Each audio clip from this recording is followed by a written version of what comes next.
name's Sally.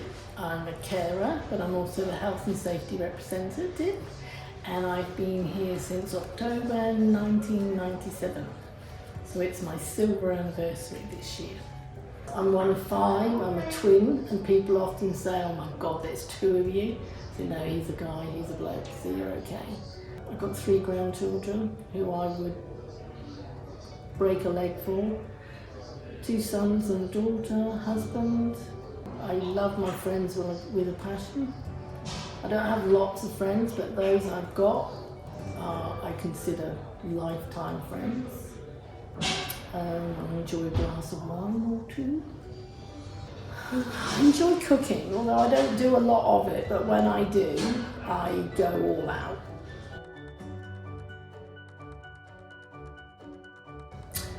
That's a comment us older ones make. We chose to come into this career, whereas today the younger ones, they're going on to nursing. But I came into this, when I left school I went to college and studied to be a nanny for 2 years. So I'm a qualified nanny. I worked for a titled family in the UK, which I went to some amazing places. But as I got older, I then had my children. So I started at newborns, and I just feel I've come full circle as I've got older. My need to care for older people kicked in. People say to me, oh, what do you do at work? And I say, well, what did you do for your kiddies, babies, toddlers, preschools? That's what I do. They're just a little bit bigger because, you know, they've got amazing stories. They just need help, and I enjoy helping. Makes me feel good. They drive me mad sometimes, but then I know I drive them mad, so it pans out. 7 a.m. handover. I always get here early because I can't see the point of sitting in the traffic waiting for the freight train to go past, the ordinary train, so I think, no, just get to work early and have a coffee. We have handover, and then personal care. Who's awake, gets up, breakfast, finish personal care. If we've got some spare time, we'll go and chat, tidy a wardrobe, nails, talking, breakfast, lunch.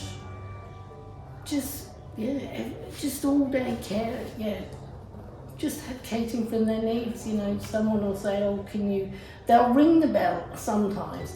That's the hard part.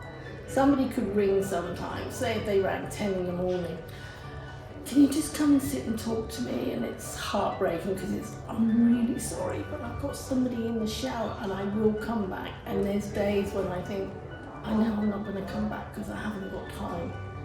But I'll do my absolute best, and we all do that. If I haven't got time, I'll ring someone and say, if you've got a minute, can you just stick your head in so-and-so's door because she's feeling a bit lonely. But yeah, it's just caring. That's what we do.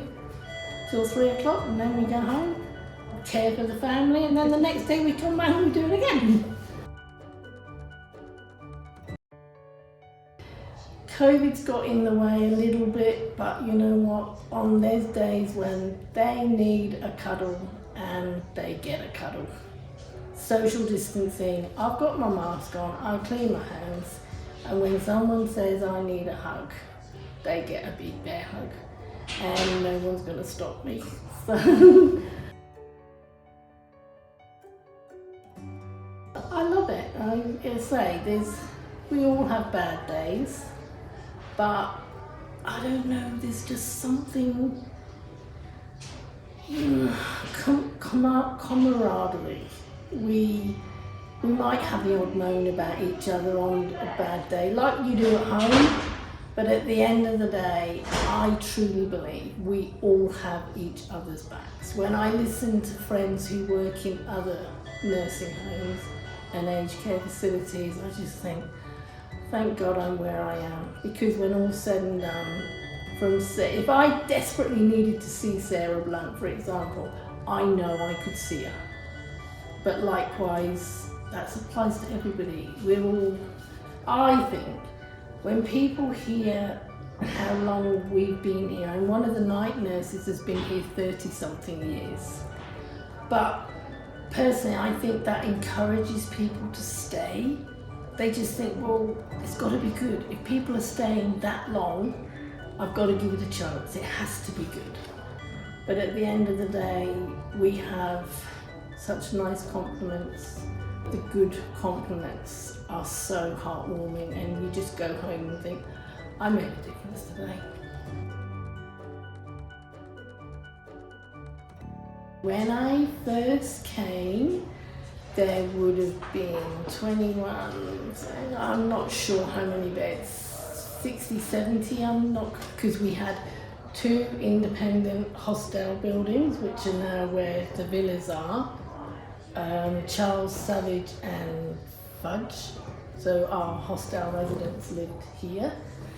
The admin offices was what we called OC, the nursing home area. And when I go over there now and look at those tiny little offices, I honestly don't know how we did it. We would be there with a resident, a lifter, a shower chair, a princess chair. But you know what, we'd still do it. We managed. So, very different now. Back then, it was a lot more relaxed and homely, but I think that's because it was pre-paperwork.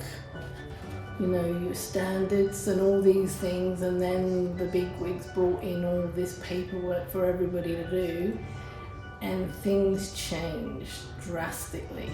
But as a carer, we still try and make it fun and homely. And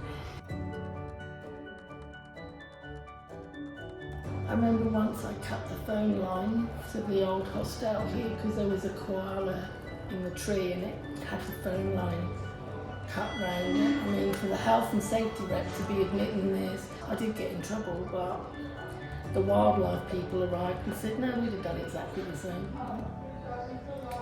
But, we've done nothing really naughty. We have lots of laughs. Over the years, there's been lots of laughs.